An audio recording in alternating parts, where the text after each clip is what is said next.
عجب ہے پورنوار خیر المدارس، خدا کا ہے گلزار خیر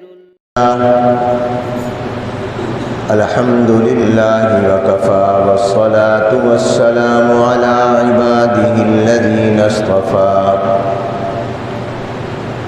اما بعد فاعوذ باللہ من الشیطان الرجیم بسم اللہ الرحمن الرحیم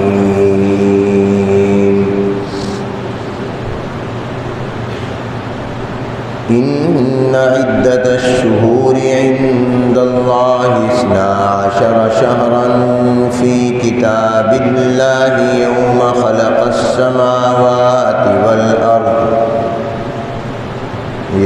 خلق السماوات والأرض منها 4 حرم ذلك الدين القيم فلا تظلموا فيهن أنفسكم وقال الله تبارك وتعالى واذكروا إذ أنتم قليل مستضعفون في الأرض تخافون أن يتخطفكم الناس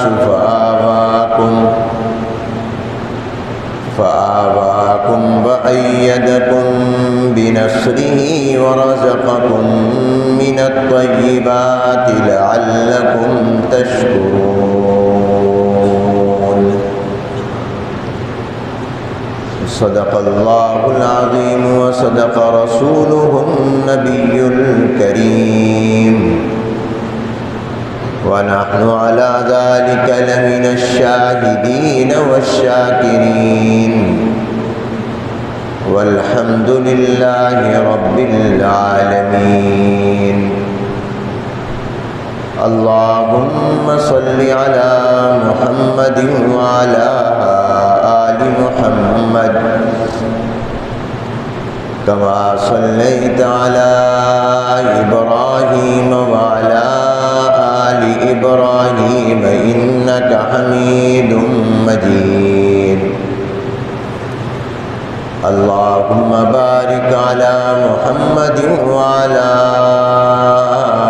آل محمد كما باركت على إبراهيم وعلى آل إبراهيم إنك حميد مجيد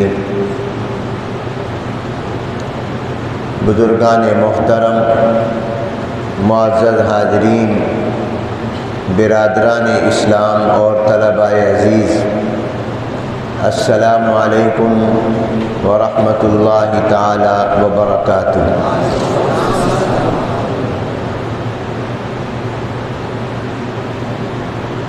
آج بتاریخ 6 محرم الحرام سن 1444 ہجری مطابق 5 اگست سن 2022 بروز جمعۃ المبارک جامع مسجد خیر المدارس ملتان پاکستان میں نماز جمعہ کی ادائیگی سے پہلے گفتگو کی سعادت حاصل ہو رہی ہے۔ گزشتہ دنوں حج بیت اللہ سے واپسی پر افغانستان کے سفر کا اکابر علماء کرام کے ساتھ موقع ملا۔ دل یہ چاہتا تھا کہ آج اپنے حالیہ دورہ افغانستان کے تأثرات اور مشاہدات بیان کروں، لیکن پھر یہ سوچا کہ زیادہ بہتر یہ ہے کہ فی الوقت محرم الحرام اور ہمارے نئے ہجری سال کے حوالے سے گفتگو ہو۔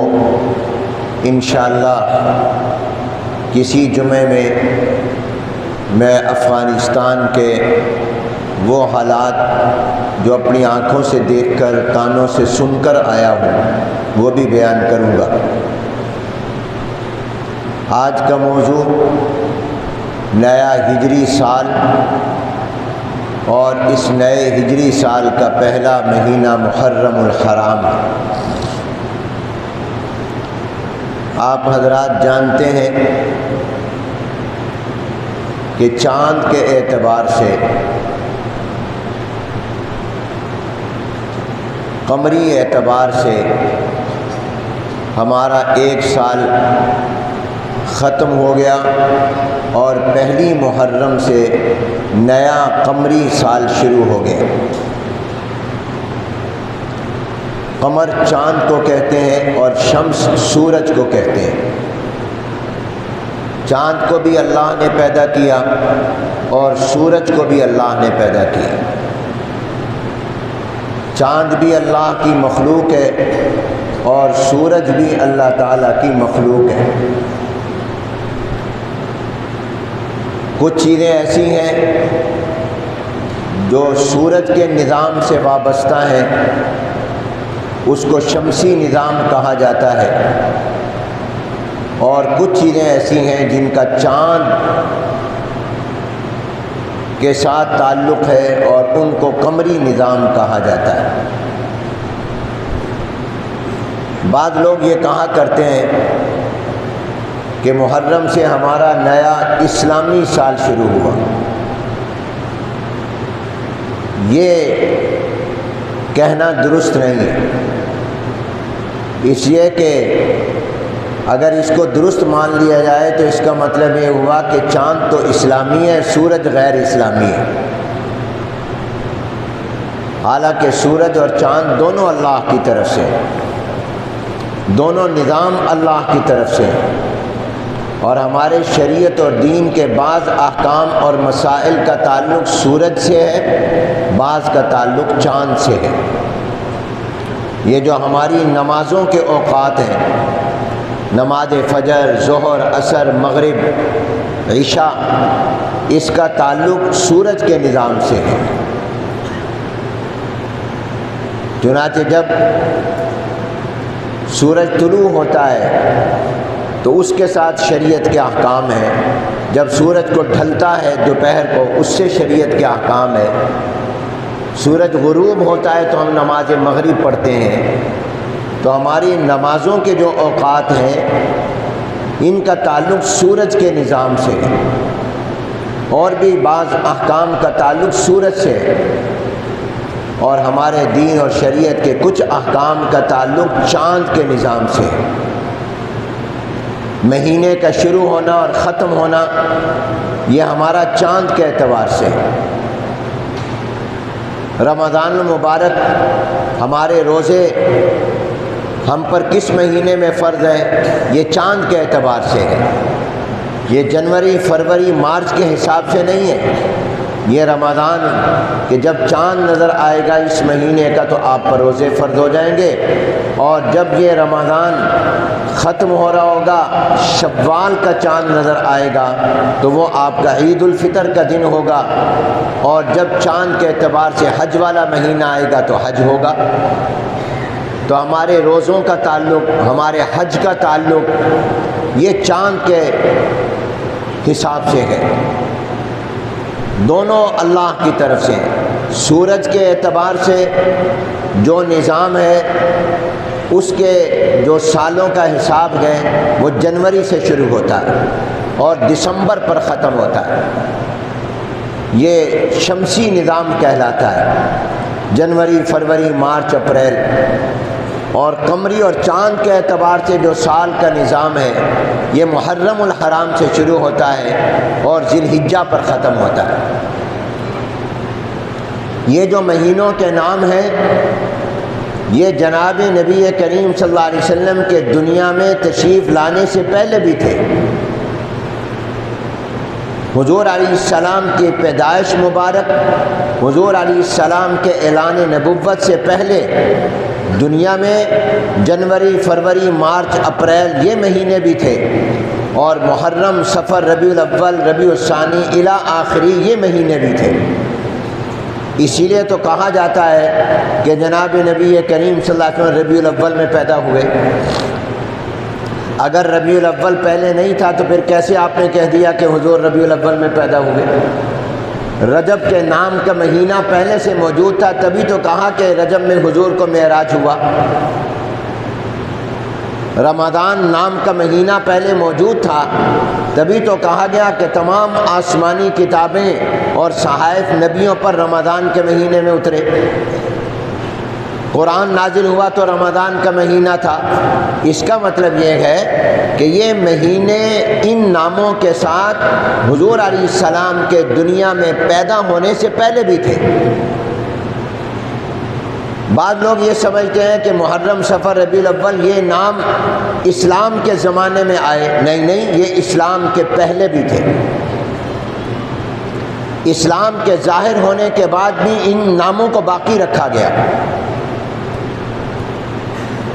تو اس لیے چاند ہو یا سورج، یہ دونوں اللہ کی مخلوق ہیں، دونوں کو اللہ نے پیدا کیا ہے، اور ان دونوں کا حساب اور نظام یہ اللہ کی طرف سے ہے۔ سورج کی گردش اور چاند کی گردش کے ساتھ مہینوں کا، سالوں کا، دنوں کا، اوقات کا حساب، یہ تمام نظام اللہ تعالیٰ کی طرف سے۔ اگر یہ مہینے ان ناموں سے پہلے نہ ہوتے تو یہ بات کیسے پھر کہہ دی گئی کہ 25 دسمبر حضرت عیسیٰ علیہ السلام کی پیدائش کا دن ہے؟ معلوم ہوا کہ عیسیٰ علیہ السلام کے پیدا ہونے سے پہلے دسمبر کے نام کا مہینہ موجود تھا، تبھی تو اس کی 25 کو کہا گیا کہ یہ عیسیٰ علیہ السلام کی پیدائش کا دن ہے قول کے مطابق۔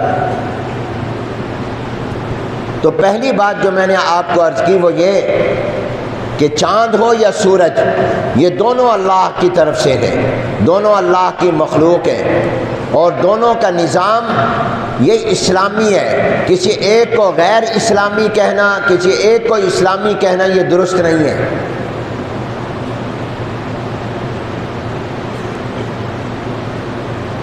سورج کے نظام کو کہہ دینا یہ غیر اسلامی ہے، اور چاند کے نظام کو کہہ دینا یہ اسلامی ہے، یہ بات درست نہیں۔ اپنی غلطی درست کر لیں۔ سورج اور چاند کا کوئی مذہب نہیں ہے کہ آپ اس کو اسلام سے جوڑ دیں اور یا کسی اور مذہب سے جوڑ دیں۔ یہ اللہ کی مخلوق ہے، اور ہمارے دین اور شریعت میں کچھ احکام ایسے ہیں جن کا تعلق سورج کے ساتھ ہے اور کچھ کا تعلق چاند سے۔ یہ نمازوں کے اوقات یہ سورج کے گردش سے چلتے ہیں۔ سورج جب غروب ہو رہا ہوتا ہے تو ہم مغرب پڑھ رہے ہیں، نظر نہیں آتا، نکل چکا ہوتا ہے، ہم فجر پڑھتے ہیں، اور جب پوری طرح سورج طلوع ہو جاتا ہے تو تھوڑا وقت مکروہ ہوتا ہے، پھر اشراق پڑھتے ہیں۔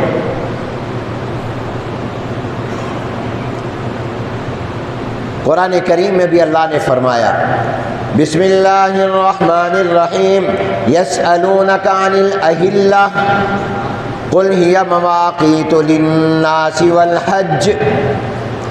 یہ آپ سے چاند کے بارے میں پوچھتے ہیں تو آپ ان کو بتا دیجئے کہ ہاں چاند بھی سے بھی حساب ہوتا ہے، چاند سے حساب ہوتا ہے حج کا۔ حج جنوری، فروری، مارچ کے اعتبار سے نہیں ہے، وہ آتا ہے ان قمری مہینوں کے اعتبار سے، ذی الحجہ کے مہینے۔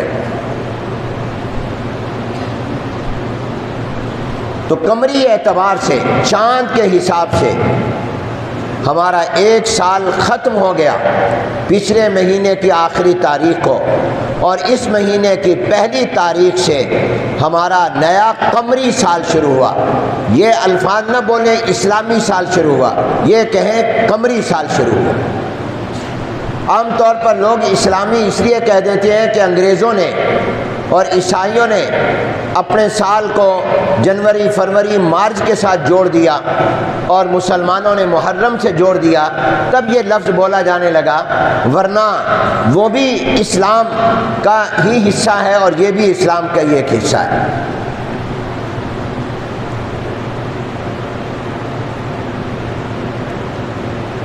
ہمارا جو سال ختم ہوا اس سال کی جتنے بھی ہم سے غلطیاں اور گناہ ہوئے دعا کریں کہ اللہ ان کو معاف کر دے، اور جو نیک اعمال کی توفیق اور عبادت کی توفیق اللہ نے دی پچھلے سال میں، اللہ کرے کہ وہ قبول ہو جائیں۔ اور یہ جو نیا سال شروع ہوا محرم الحرام کی پہلی تاریخ سے، جس کی آج 6 تاریخ ہے، اللہ تعالیٰ اس سال کو ہمارے لیے کامیابی کا سال بنا دے۔ اس سال کو اللہ تعالیٰ ہمارے لیے خوشیوں کا، راحتوں کا، مسرتوں کا، کامیابیوں کا سال بنا دے، یہ دعا کرنی چاہیے۔ ہمارے اس قمری سال کی بنیاد کیا ہے؟ یہ ذرا کچھ تاریخ اپنی یاد رکھیں۔ انسان کو چاہیے کہ وہ اپنی تاریخ کو کبھی نہ بھولے۔ زندہ قومیں وہ اپنی تاریخ کو یاد رکھتی ہیں، تو آپ بھی اپنی اس تاریخ کو یاد رکھیے۔ جناب نبی کریم صلی اللہ علیہ وسلم جب دنیا میں تشریف لائے تو مکۃ المکرمہ کے ماحول میں، عرب کی دنیا میں جو سال کا اور دنوں اور مہینوں کا حساب چلتا تھا،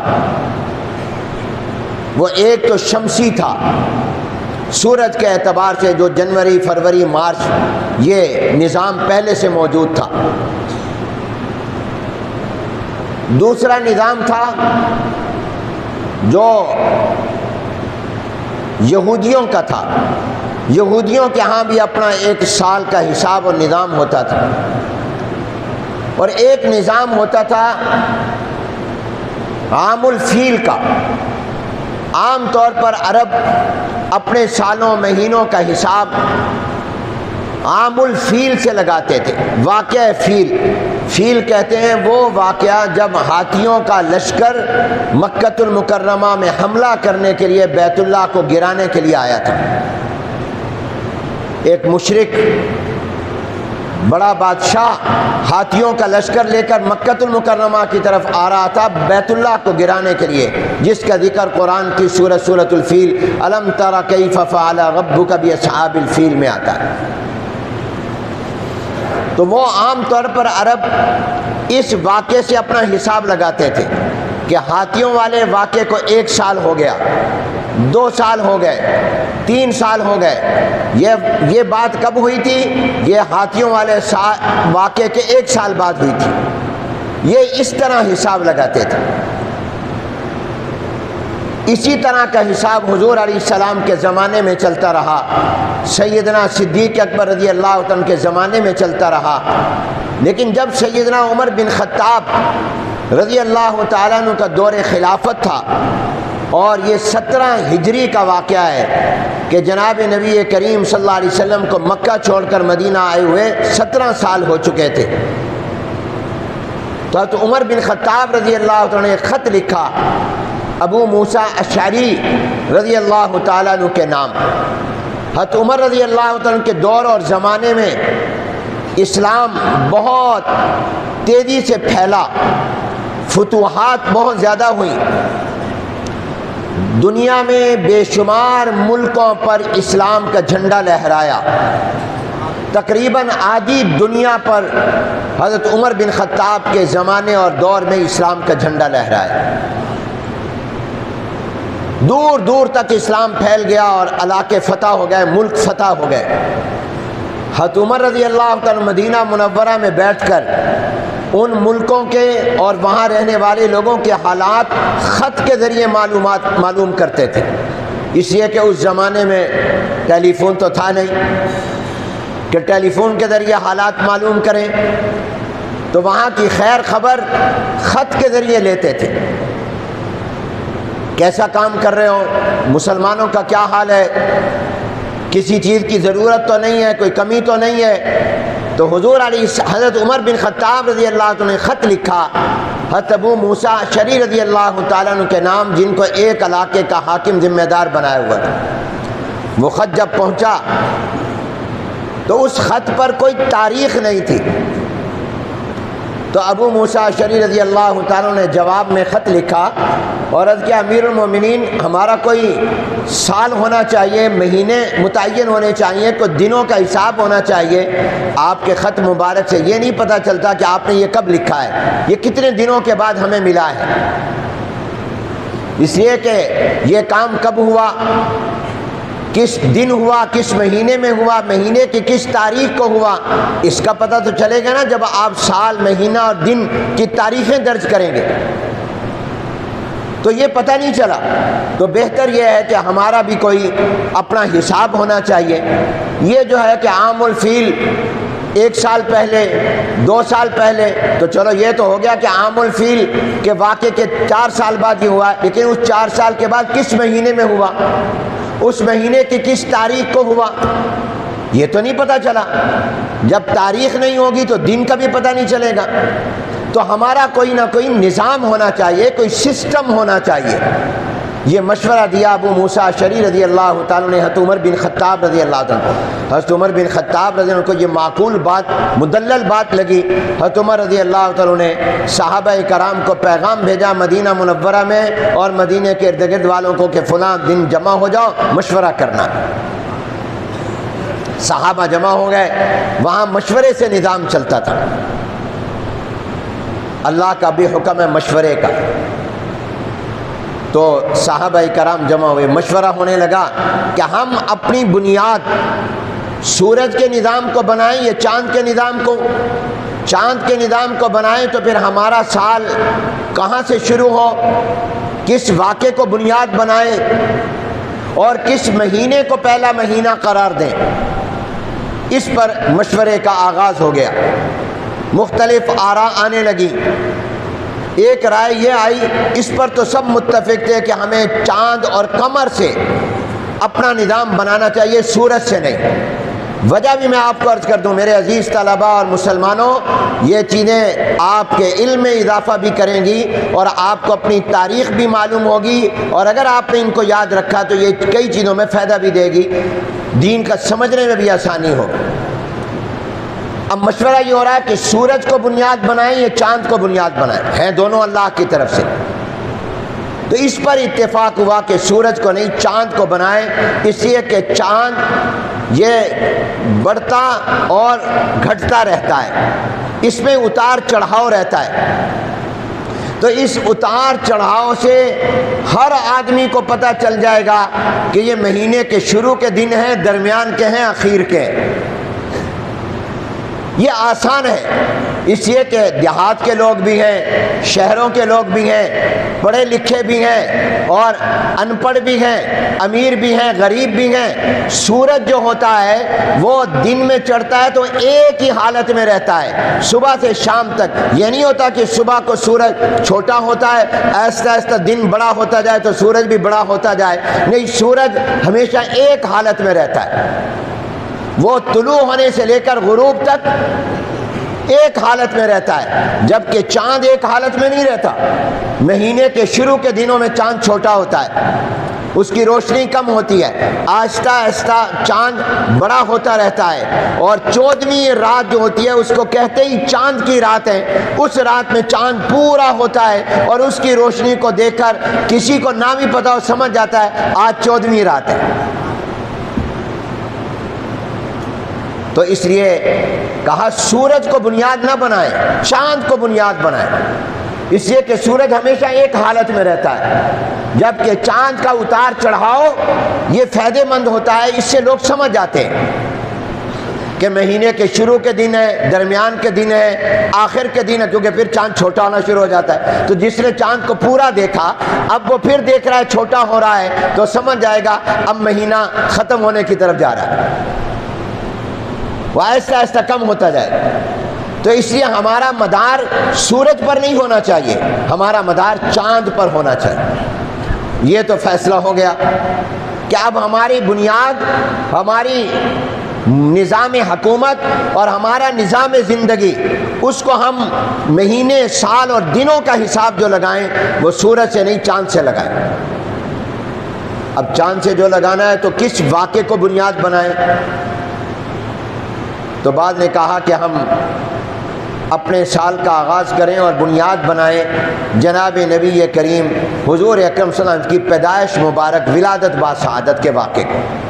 آپ ربیع الاول میں پیدا ہوئے تو آپ جس دن پیدا ہوئے وہ جو تاریخ ہے، بعد 9 تاریخ کہتے ہیں، مشہور 12 ربیع الاول ہے، صحیح 9 ہے، بہرحال جو بھی گئے ہم اس واقعے سے اور کریں۔ اور حضرت عمر بن خطاب رضی اللہ عنہ نے اس رائے سے اتفاق نہیں کیا، فرمایا نہیں، پھر ہمارے اور عیسائیوں میں کیا فرق رہے گا، یہ تو ہماری مشابہت ہو جائے گی عیسائیوں کے ساتھ، کیونکہ عیسائیوں نے بھی اپنے سال کی بنیاد بنایا ہے عیسیٰ علیہ السلام کی پیدائش کو۔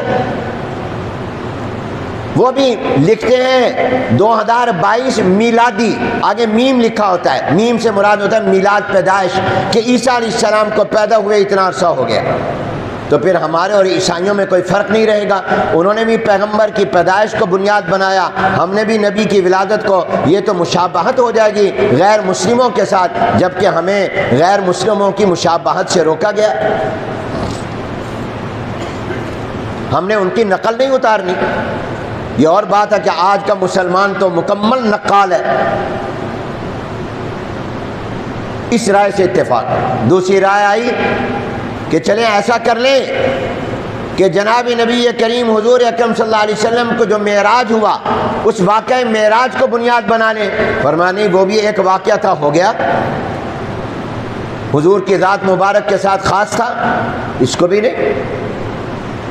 مختلف آراء آئیں، ایک رائے یہ آ گئی، یہ حضرت عمر کی اپنی رائے تھی کہ ہم بنیاد بنائیں ہجرت کو، یعنی جب حضور علیہ السلام نے مکۃ المکرمہ چھوڑا اللہ کے حکم پر اور مدینہ منورہ آئے تو ہم اس واقعے کو بنیاد بنائیں، کیونکہ بعد میں یہ کہا، اس سے پہلے یہ رائے بھی آئی کہ حضور نے جب نبوت کا اعلان کیا تھا اپنی حیات مبارکہ کے 40 سال پورا ہونے پر، تو اس واقعہ اعلان نبوت کو جب پہلی مرتبہ آپ پر غار حرا میں وحی آئی اور آپ نے نبی ہونے کا اعلان کیا، اس واقعے سے ہم اپنے سال کا آغاز کریں۔ حضرت عمر نے اس رائے سے بھی اتفاق نہیں کیا، کیوں؟ جب مسلمان اپنی تاریخ کو پڑھے گا تو حضور کا جو ابتدائی زمانہ تھا مکۃ المکرمہ میں 13 سال تک نبی ہونے کے اعلان کرنے کے بعد، وہ تو بڑا پریشانی، تکلیفوں، مصیبتوں، امتحانوں، آزمائشوں کا زمانہ تھا، اس میں تو کافر ظلم کرتے تھے۔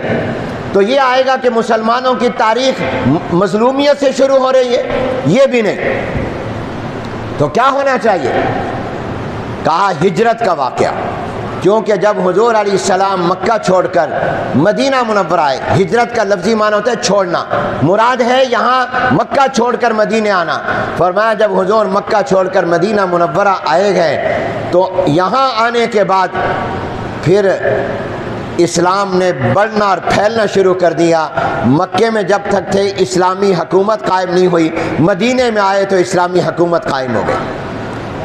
پہلی ریاست مدینہ کی بنی، مدینہ منورہ پہلی اسلامی ریاست اور اسلامی حکومت قائم ہوئی۔ یہ اسلام کا دارالخلافہ اور دارالحکومت بنا اور دارالسلطنت بنا، اور وہاں پر چھپ کر نماز پڑھتے تھے، وہاں پر جمعہ اور عیدین یہ اسلام کے جو شعائر ہیں ہم ادا نہیں کر سکتے تھے، مدینے میں آ کر ہم علل اعلان جمعہ بھی پڑھتے ہیں، عیدین بھی پڑھتے ہیں، نمازیں بھی پڑھتے ہیں۔ اسلام کی فتوحات اور غلبے کا آغاز بھی ہو گیا ہے، تو جس سے اللہ نے مسلمانوں کو فتح اور طاقت عطا کی ہے، ہم اس واقعے کو اپنی تاریخ کی بنیاد بنائیں گے۔ یہ گیٹ وے ہے، ہجرت کا واقعہ گیٹ وے ہے، اس سے کھل گئے ہیں آگے دروازے، اس سے فتوحات شروع ہوئی ہیں، اسلام پھیلا ہے اور اسلام آگے بڑھا ہے، دنیا میں گیا ہے۔ تو اس اور پہلی ریاست جو بنی ہے اسلام کی، حکومت جہاں قائم ہوئی ہے وہ مکۃ المکرمہ نہیں، وہ مدینہ منورہ ہے۔ لہذا ہم اس واقعے کو اپنے تاریخ کی اور سال کی بنیاد بنائیں، ہجرت کے واقعے کو۔ اور پھر اس میں یہ پیغام بھی تو جائے گا قربانی کا۔ حضور علیہ السلام کی ولادت با سعادت کے واقعے کو بنیاد بنایا، معراج کو بنایا، یا آپ کے اعلان اس سے وہ پیغام نہیں جائے گا جو ہجرت کے واقعے سے پیغام جائے گا، اور وہ پیغام اور میسج یہ جائے گا کہ مسلمانوں اپنی تاریخ یاد کرو، تمہارے نبی اور پیغمبر اور صحابہ نے جن کے تم نام لیوا ہو اور جس نبی کا کلمہ پڑھتے ہو انہوں نے کتنی بڑی قربانی دی ہے۔ کیا قربانی؟ انہوں نے اپنے خاندان کو چھوڑا، اپنے گھر بار کو چھوڑا، اور سب سے بڑھ کر یہ کہ اپنے وطن کو چھوڑا، اور وطن بھی کوئی عام وطن نہیں ہے، مکۃ المکرمہ کو چھوڑا، اور اللہ کی رضا کے لیے چھوڑا، اللہ کے حکم پر چھوڑا۔ ملتان چھوڑنا، پاکستان چھوڑنا، دنیا کمانے کی اور دولت کمانے کی خواہش اور حرص میں آسان ہے۔ کتنے پاکستانی اور دنیا کے مختلف ملکوں کے لوگ ہیں جو مال و دولت کمانے کے لیے دبئی گئے ہوئے ہیں، برطانیہ، امریکہ، یورپ، دنیا کے ملکوں میں گئے ہیں۔ وہ اپنے والدین کو، اپنے خاندان کو، اپنے کاروبار کو، اپنے گھر بار کو اور اپنے وطن کو چھوڑ کر چلے گئے۔ یہ مشکل نہیں ہے، اس لیے کہ وہاں ڈالر، وہاں پاؤنڈ، وہاں ریال، وہاں درہم کمائیں گے، پیسہ کمائیں گے، اس کے لیے آسان ہے، مگر اللہ کے دین کے لیے اپنے وطن کو قربان کرنا یہ آسان بات نہیں۔ پیسے کے لیے ملک چھوڑنا آسان ہے، اللہ کے دین کے لیے چھوڑنا یہ آسان بات نہیں ہے۔ تو اس سے قربانی کا سبق ملے گا، اور پھر عام وطن چھوڑنا بھی آسان ہے، لیکن وہ وطن جہاں پر مکۃ المکرمہ ہو، جہاں پر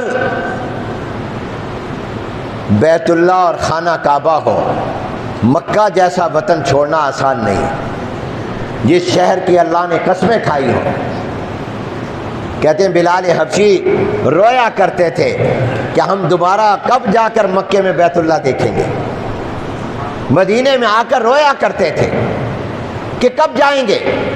تو آپ ذرا تصورات کی دنیا میں سوچو کہ اس شہر اور وطن کو چھوڑنا جہاں پر اللہ کا گھر، اللہ کی رحمت کا مرکز، تجلیات کا مرکز، جہاں خانہ کعبہ ہے، جہاں پر بیت اللہ کا طواف والی عبادت ہے، جہاں حجر اسود ہے، جہاں پر حتیم ہے، جہاں زمزم کا کنواں ہے، جہاں پر عمرے کی سعادت ہے، صفا و مروہ ہے، اس شہر کو چھوڑنا کوئی آسان بات تھی؟ حضور علیہ السلام اور صحابہ نے یہ قربانی دی، مکہ کو چھوڑا، بلد امین جس کی قسمیں اللہ نے کہیں چھوڑ دیا اللہ کے حکم پر۔ اور جب کوئی قربانی ہوتا ہے پھر اللہ کا انعام بھی بڑا ہوتا ہے۔ تو اللہ نے ان کی قربانی پر صلہ کیا دیا؟ مدینہ منورہ میں آئے، پہنچے، بعد میں مدینے والوں کے دل میں ان کی محبت پہلے ڈال دی۔ مکے کے لوگوں نے تو پتھر مارے، مدینے والوں نے اپنے دل و نگاہ بچھا کر اپنے گھروں کے دروازے کھول دیے۔ اہلاً و سہلاً مرحبا، طلع البدر علینا، باہر نکل کر استقبال کر رہے ہیں اور اپنے دل اور آنکھیں بچھا رہے ہیں، گھروں کے دروازے کھول دیے۔ کیوں؟ یہ قربانی دے کر آ رہے تھے۔ یاد رکھو، قربانی پر اللہ کا انعام ملتا ہے۔ تو ہمارا یہ جو سال نیا شروع ہوا، اس کا پہلا پیغام یہ ہے کہ اللہ کے دین کے لیے ہر قربانی کے لیے ہر وقت تیار رہو۔ انہوں نے تو اپنے وطن چھوڑ دیے، ہم اپنے جذبات اور خواہشات کو قربان کرنے کے لیے تیار نہیں۔ خواہش ہے نا کہ سودی کاروبار کروں، ضرورت تو نہیں ہے، اس خواہش کو قربان کرنے کے لیے تیار نہیں۔ انہوں نے ضروریات کو چھوڑ دیا، ہم خواہشات کو قربان کرنے کے لیے تیار نہیں۔ تو اللہ نے انعام یہ دیا کہ جو ہی انہوں نے مکہ چھوڑا، مدینے آئے، تو وہاں تو ظلم ہوتا تھا اور یہاں پر مہمان نوازی ہو رہی ہے۔ یہاں گھروں کے دروازے کھول دیے، باہر نکل کر استقبال ہوا۔ انصار مدینہ نے حضور علیہ السلام کو اہلاً و سہلاً مرحبا کہا، اور اس قربانی کے نتیجے میں اللہ تبارک و تعالیٰ نے اسلامی حکومت قائم کروا دی، ریاست بنوا دی۔ پھر اس کے بعد بدر، احد، حنین، احزاب کی جنگیں ہوئیں، اللہ نے مدد کے لیے فرشتے اتار دیے۔ اللہ یہ فرشتے مکے کیوں نہیں اتار دیے؟ کہا قربانی ابھی پوری نہیں آئی تھی. جب قربانی آئی کہ میری خاطر، میرے حکم کی خاطر، انہوں نے بیت اللہ بھی چھوڑ دیا اور بتا دیا ہمیں بیت اللہ نہیں، ہمیں تو اللہ عزیز ہے. ہم بیت اللہ کے بندے نہیں ہیں، اللہ کے بندے ہیں. ہم بیت اللہ کی پوجا نہیں، اللہ کی پوجا کرتے ہیں. جب میرے کہنے پر انہوں نے اپنا شہر چھوڑ دیا، اپنا وطن چھوڑ دیا. آج بہت سے لوگ اپنا وہ گھر چھوڑنے کو تیار نہیں ہوتے جس گھر میں وہ پیدا ہوئے. ان سے کہا جاتا ہے کہ جاؤ جا کر واپٹا ٹاؤن میں، ماڈل ٹاؤن میں، اور جا کر یہاں ڈی ایچ اے میں، ڈیفنس میں گھر بنا لو. یہ کہاں تنگ ایریے میں رہتے ہو اور چھوٹے سے مکان میں رہتے ہو؟ وہ کہتے ہیں نہیں جی ہمارا یہیں دل لگا ہوا ہے، ہم نے نہیں چھوڑنا. جو سکون ہمیں یہاں ہے وہ وہاں نہیں. وہاں کے پکے مکان سے ہمارا دل نہیں لگے گا، یہاں کا کچا مکان ہی قبول ہے. تو کون چھوڑتا ہے اپنا وطن؟ مگر حضور علیہ السلام نے اور صحابہ نے چھوڑا. جب یہ قربانی دی کہ بیت اللہ جس شہر میں، اس کو بھی چھوڑ دیا اور مدینہ منورہ آ گئے، تو اللہ نے بھی اپنا انعام فرمایا کہ اپنے پیغمبر کی حکومت قائم کرائے، اسلام کی حکومت قائم کرائے. اسلام کی فتوحات یہ دروازہ بن گیا اسلام کے پھیلنے کا. تو عمر بن خطاب رضی اللہ عنہ نے مشورہ دیا کہ ہمیں اپنے سال کی بنیاد واقعہ ہجرت کو بنانا چاہیے. اس لیے ہماری 2 آنکھوں والی ہا لکھی جاتی ہے. آپ کو تو یاد ہی نہیں ہے، ہم جب لکھتے ہیں 1444 تو آگے 2 آنکھوں والی ہا لکھتے ہیں. ہا اس سے اشارہ ہوتا ہے ہجرت کی طرف. وہ مخفف ہے ہجرت کا کہ حضور علیہ السلام کو کہ اس واقعے کو 1400 سال پورے ہو گئے اور اس کے اوپر 43 سال گزر گئے اور اب 1444واں سال شروع ہو رہا ہے. یہ واقعہ کب پیش آیا؟ آج سے 1400 سال اور اوپر 43 سال پہلے. 14 صدیاں اور 43 سال، 43 سال گزر چکے. تو اس ہجرت کے واقعے کو بنیاد بنایا گیا. تو میرے دوستو محرم میں پہلا پیغام کیا ہے؟ پہلا پیغام یہ ہے کہ ہر مسلمان اس بات کا ارادہ اور عزم کرے کہ میں اللہ کے دین کی خاطر ہر طرح کی قربانی دوں گا. ہمیں تو نیند آ رہی ہو، ہم نیند کو قربان نماز کے لیے نہیں کرتے، نماز چھوڑ دیتے ہیں. ہم نیند قربان کرنے کو تیار نہیں، مال کی محبت قربان کرنے کو تیار نہیں، تبھی تو سودی کاروبار کر رہے ہیں. ہم اللہ کے حکم پر گناہ چھوڑنے کو تیار نہیں، وہ گناہ ہماری خواہش ہے. تو انہوں نے تو ضروریات زندگی بھی قربان کی، وطن بھی قربان کیے، بیت اللہ کو بھی قربان کیا، اس سے بھی جدائی برداشت کریں.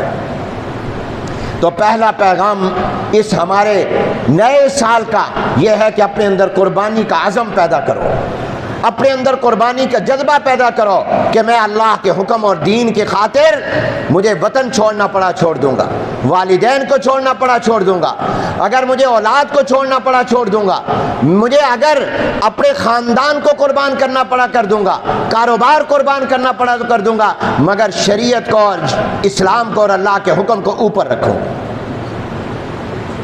یہ پیغام ہے ہمارے نئے سال کا پہلا. اب یہ تو ہو گیا کہ ہجرت کو بنیاد بناؤ، ہجرت کی طرح نسبت ہو. تو لیکن اب ہمارے سال کا مہینہ پہلا کون سا ہو؟ کیونکہ حضور نے جو ہجرت کی ہے وہ تو ربیع الاول میں کی ہے.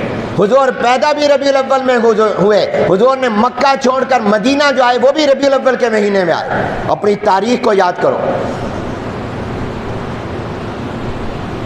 خود اللہ نے قرآن میں کہا اپنی تاریخ یاد کرو.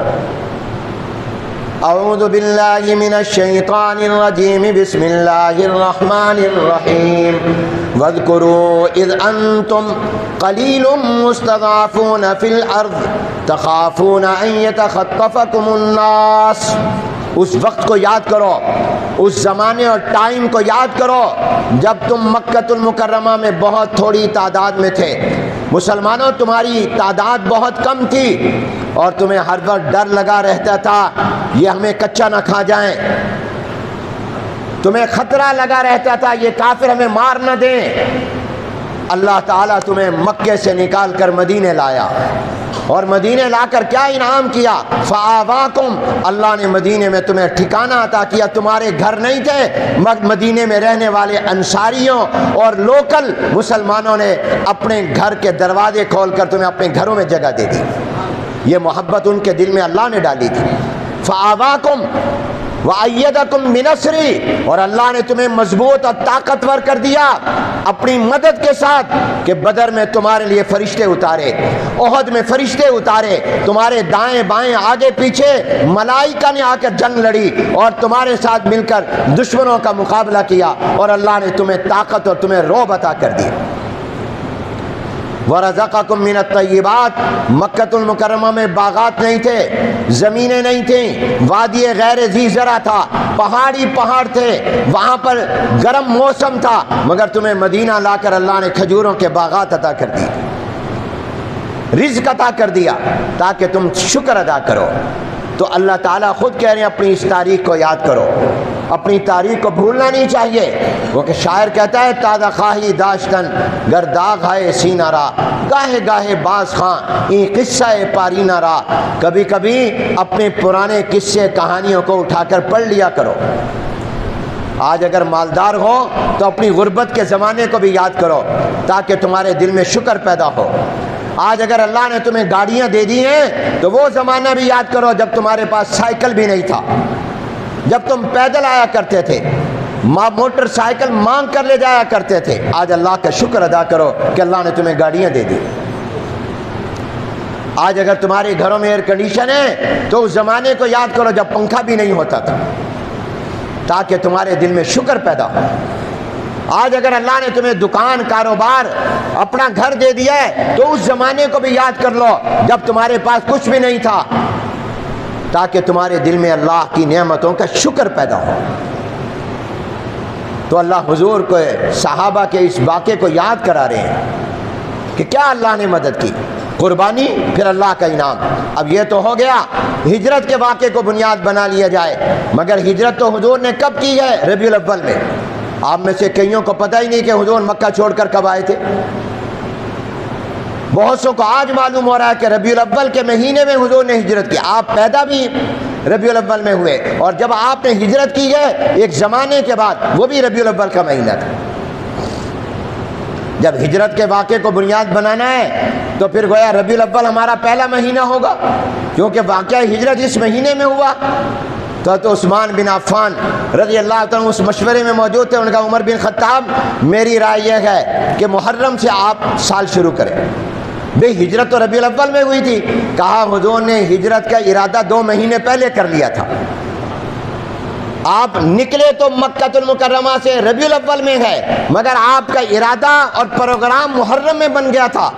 یہ 2 مہینے تیاری میں لگے تھے، تو آپ کا ارادہ اس وقت سے ہو گیا تھا۔ تو جب سے پیغمبر نے ارادہ کیا اس سے اپنے سال کو شروع کرو۔ حضرت عمر نے کہا مجھے اس رائے سے اتفاق ہے، ہم اپنے سال کی بنیاد واقع ہجرت سے کریں گے، اور ہجرت اگرچہ ربیع الاول میں مگر ارادہ پہلے تھا ہمارے نبی کا، محرم کو پہلا مہینہ قرار دیں گے۔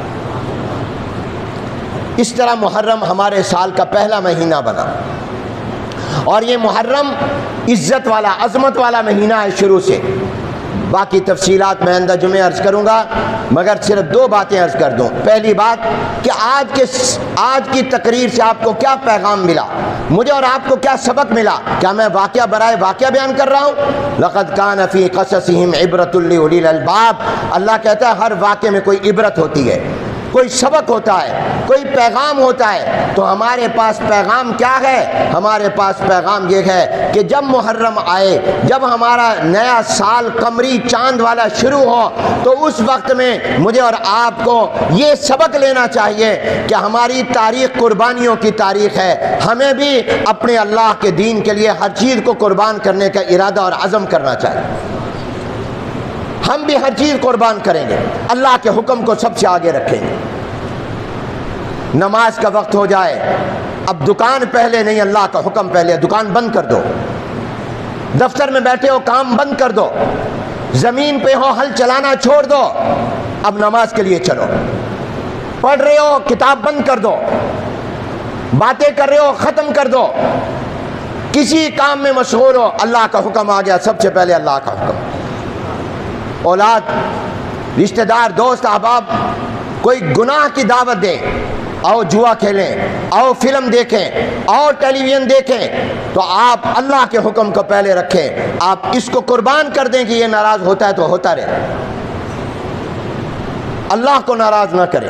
یہ ہے محرم کا پیغام، اللہ کے حکم پر سب کچھ چھوڑیں۔ پھر اس کی پہلی تاریخ فاروق اعظم رضی اللہ عنہ کی شہادت ہے، اس پر بھی تذکرہ ہوگا۔ 10 تاریخ ہے تو حسین کی شہادت ہے، اور نواسہ رسول اور اہل بیت کی ہے۔ اس سے کیا؟ ہجرت نے وطن کی قربانی کا پیغام دیا، اور فاروق و حسین کی شہادتوں نے جان کی قربانی کا پیغام دیا۔ اور ایک دوسری بات یہ کہ یہ مہینہ جتنا عزت اور احترام والا ہے، اس کی خاص طور پر 10 تاریخ شروع سے بڑی عظمت والی ہے، حرمت والی ہے۔ رمضان کے روزے فرض ہونے سے پہلے حضور علیہ السلام 10 محرم کا روزہ رکھا کرتے تھے۔ جب مدینہ منورہ میں آئے تو دیکھا یہودی 10 محرم کا روزہ رکھتے ہیں، حضور نے بھی رکھا۔ صحابہ نے کہا یا رسول اللہ، ہم میں اور ان میں کوئی فرق نہیں رہا۔ حضور نے فرمایا اگلے سال ہم 10 کے ساتھ 9 کا یا 11 کا ملا کر یہ ایک رکھتے ہیں، ہم 2 رکھیں گے۔ یہ اس لیے رکھتے تھے کہ اس دن میں موسیٰ علیہ السلام نے دریا کو پار کیا تھا، ایمان والوں نے پار کیا تھا، اور فرعون غرق ہو گیا تھا۔ اللہ نے فرعون کے ظلم سے بنی اسرائیل کو بچایا اور نکالا تھا، اس وجہ سے شکر کے طور پر رکھتے تھے۔ حضور نے فرمایا موسیٰ علیہ السلام تو ہماری جماعت کے تھے، وہ بھی نبی میں بھی نبی، تو ہم شکر میں کریں گے، لیکن ہم اگلے سال 1 روزہ نہیں 2 رکھیں گے، یا تو 9 اور 10 کا یا 10 اور 11 کا، تاکہ مسلمان الگ نظر آئے، یہودی الگ نظر آئے، گڑمڑ نہ ہو جائیں، خلط ملط نہ ہو جائیں۔ اور ایک میں فرمایا روایت میں حضور علیہ السلام نے رمضان کے بعد سب سے افضل روزہ جو ہے وہ عاشورہ کا روزہ ہے، اور نفلی روزوں میں حضور سب سے زیادہ اہتمام 10 محرم کے روزے کا کرتے تھے، اور فرمایا 1 سال کے گناہوں کا کفارہ بن جاتا ہے 10 محرم کا روزہ۔ اس لیے 9 تاریخ کو اور 10 کو روزہ رکھو، جو روزہ رکھ سکتے ہو، نفلی روزہ ہے، فرض واجب نہیں ہے، لیکن اس میں فضیلت ہے، یہ روزہ رکھو۔ اور 9 تاریخ پیر کو بنے گی، اور 10 تاریخ منگل کو بنے گی جو آ رہی ہے، یا پیر اور منگل کا یا منگل اور بدھ کا روزہ، اس کا ارادہ کرو، اللہ تبارک و تعالیٰ برکت دیں گے، اس فضیلت کو حاصل کرو، حضور کی سنت پر عمل کرو۔ حضور نے فرمایا تھا ہم 2 دن کا، اگلے سال آنے سے پہلے حضور دنیا سے چلے گئے، موقع نہ ملا، لیکن صحابہ پھر 2 دن کا روزہ رکھتے۔ اور عبداللہ ابن عباس رضی اللہ تعالیٰ عنہ فرماتے ہیں کہ یہ جو قرآن کریم کی سورت ہے والفجر ولیال، جس میں اللہ فجر کی قسم، صبح کی قسم کھا رہے ہیں، عبداللہ ابن عباس رضی اللہ تعالیٰ عنہ رئیس المفسرین فرماتے ہیں کہ اس سے کون سے دن کی صبح مراد ہے؟ وہ فرماتے ہیں اس سے 10 محرم کی صبح مراد ہے۔ تو گویا یہ دن اتنی فضیلت والا ہوا کہ اللہ نے اس کی صبح کی قسم کھائی ہے۔ اس دن میں روزہ رکھیں اور اپنے اللہ کو راضی کریں، اور اپنے گھر والوں پر جتنا رزق کو فراخ کریں گے پورا سال تمہارے رزق میں فراخ ہوگا۔ پہلے گھروں میں اگر 1 کھانا بناتے ہو تو 2 بناؤ، پہلے 1 کلو گوشت پکاتے ہو 2 کلو بناؤ، 3 کلو بناؤ، خاندان میں رشتہ داروں میں بھی تقسیم کرو، غریبوں میں بھی تقسیم کرو۔ جو اپنے گھر والوں پر محرم میں 10 کو رزق میں وسعت کرے گا، اللہ پورے سال اس کے رزق میں وسعت اور فراخی اور برکت پیدا فرمائے۔ اس کے رسومات سے بچو، بدعات سے بچو، اس میں بہت سے غلط کام خلاف شریعت ہیں، ان سے اپنے آپ کو محفوظ رکھو اور ان سے اپنے آپ کو بچاؤ۔ محرم کا مہینہ محترم مہینہ ہے۔ اسلام سے پہلے بھی جن 4 مہینوں کی عزت تھی جس کا قرآن میں اللہ نے ذکر کیا، ان عدت الشہور عند اللہ 12 شہرا فی کتاب اللہ، اس آیت کی تفسیر میں اکثر مفسرین فرماتے ہیں یہاں جو 12 مہینے قرآن کی اس آیت میں مراد ہیں، یہ جنوری فروری یہ 12 مہینے نہیں، محرم صفر یہ ذی الحجہ تک یہ 12 مہینے مراد ہیں، اور ان میں 4 مہینے بڑی عزت والے ہیں۔ اور وہ 4 مہینے اسلام سے پہلے بھی جو عزت والے بڑے بڑے قبائل جو وہاں رہتے تھے وہ لڑائیاں بند کر دیتے تھے، ان 4 مہینوں میں پہلا مہینہ محرم ہے، اور اس کے بعد رجب ہے، پھر ذی قعدہ اور ذی الحجہ ہے۔ یہ 4 مہینے ہیں جو اسلام کے آنے سے پہلے بھی عزت والے سمجھتے تھے۔ اس میں کافر بھی لڑا نہیں کرتے تھے۔ اس مہینے کی عزت ہے، اس کا احترام ہے، اس کے اندر حضرت حسین کی شہادت نے اور کربلا میں اہل بیت کی شہادت نے اس کی عزت میں اور اضافہ کر دیا۔ فاروق اعظم نے جنہوں نے فیصلہ کیا تھا کہ محرم سے ہمارا سال شروع ہوگا، اللہ نے ان کے اس فیصلے کو اتنا قبول کیا کہ اس کی پہلی تاریخ کو ان کی شہادت کا دن قرار دے دیا۔ اللہ تعالی ہمیں اس کے اندر اچھے کام کرنے کی توفیق عطا فرمائے اور خلاف شریعت کاموں سے بچنے کی توفیق عطا فرمائے۔ وآخر دعوانا ان الحمدللہ۔ عجب ہے پورنوار خیر المدارس خدا کا